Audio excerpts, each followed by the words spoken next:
Hello.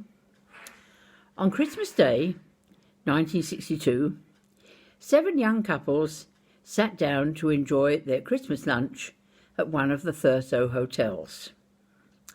At some point during the meal, one of the ladies in the group left the table, and the waiter said to the rest of the assembled company, "Is Madam coming back?" The waiter must have been surprised, because the response to that was that most of the people around the table tittered or sniggered, and one of the voices said, "I hope so." The person who'd left the table was me, and I'd only left the table to go to the powder room, and the person who hoped I was coming back was my husband. And the reason for the amusement was that my son, I didn't know then, of course, that it was a son, was due to be born on Christmas Day. As it happened, he wasn't born on Christmas Day. He didn't make an arrival in the world until 3 weeks later. My pregnancy, I'm delighted to say, had gone remarkably smoothly. Working at Wick High School had kept me busy, but I'd still found time to sing with the Choral Society and direct a production of a play called Dinner with the Family at Thurso Town Hall for the local Dramatic Society. I had also made innumerable sandwiches, as I was a keen supporter and devoted follower of both Dounreay Badminton Club, Thurso Badminton Club and Caithness County Team Badminton Club. Many of the people were the same people, and one of those people was my talented sportsman husband.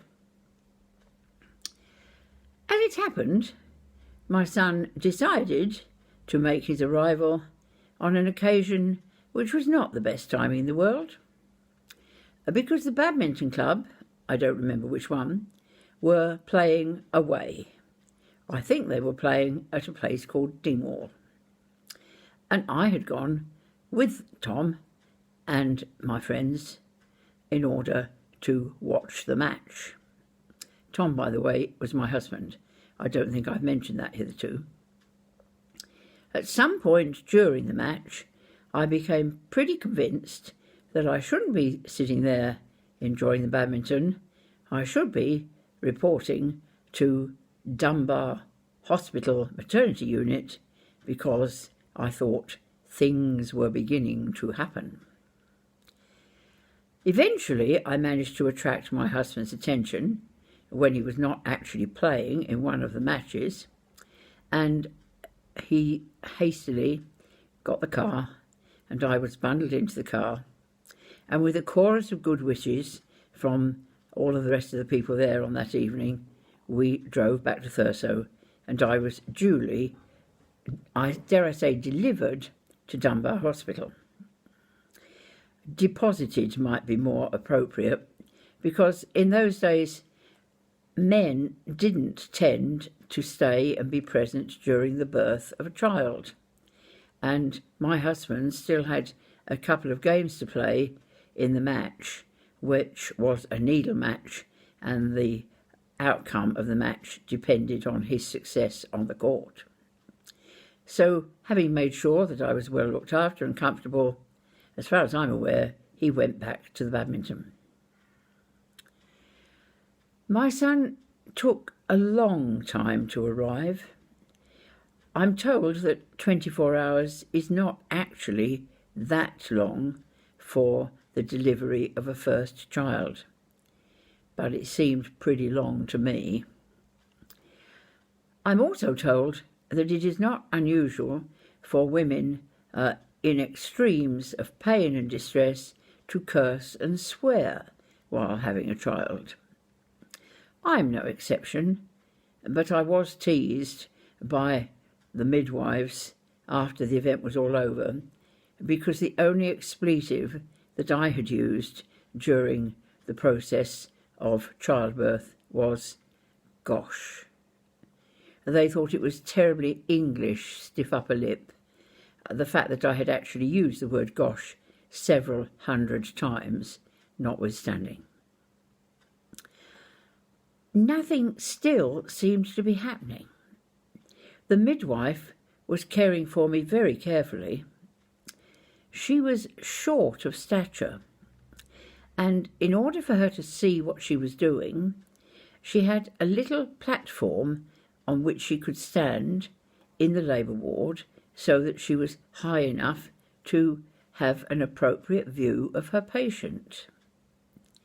The little platform was painted white in honour of its position in a sterile room, but it really could have done with another coat of white paint, because already one was suspicious when it looked like the size and shape of an orange box, and when I noticed that through the paint I could still read the word outspan.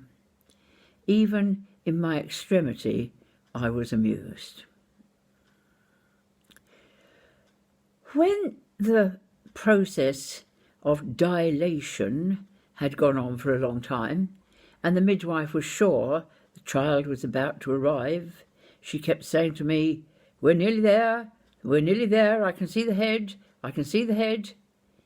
And then suddenly she said, producing from somewhere in her uniform a fairly ordinary-looking pair of scissors, "Och, woman, you have no elasticity."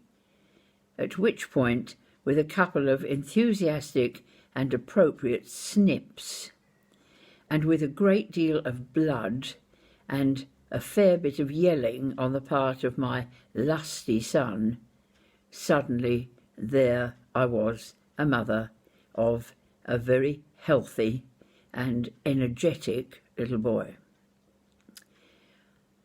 I was given this child to give a hug to, being assured that the blood was mine and not the baby's, and then my son was whisked away to be tidied up.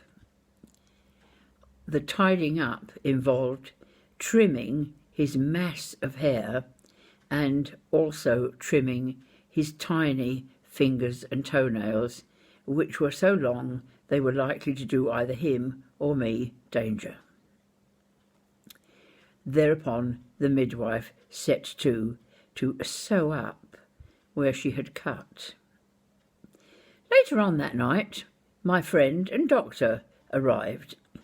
He came to see me, congratulated me on the birth of a healthy child. He congratulated my husband on being a father, and then, having examined the midwife's handiwork, he said, "Oh, that woman far better with a needle than I'm." And then he confessed that the reason he'd not been present at any point during the proceedings was because he had been at a Sea Cadets Committee meeting. I had failed to mention that Dunbar Hospital has a permanent staff of nurses, but at that time the doctors that serviced it were the GPs of the town. I'm not normally of a very nervous disposition, but I was pretty nervous when I took my new baby home from the hospital for the first time. As we went in to the little house that we lived in, I was something of a quiver. I had never taken an interest in small children. I had never thought I was maternal. I had never nursed a child, changed a child, or even, for that matter, pushed a pram.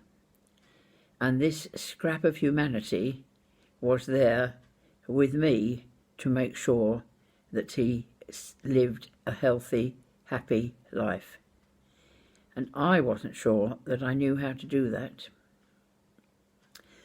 Lots and lots of years later, when my son, a fairly successful businessman, was at an adult dinner party that I was also present at, somebody asked him what having me as a mother had been like.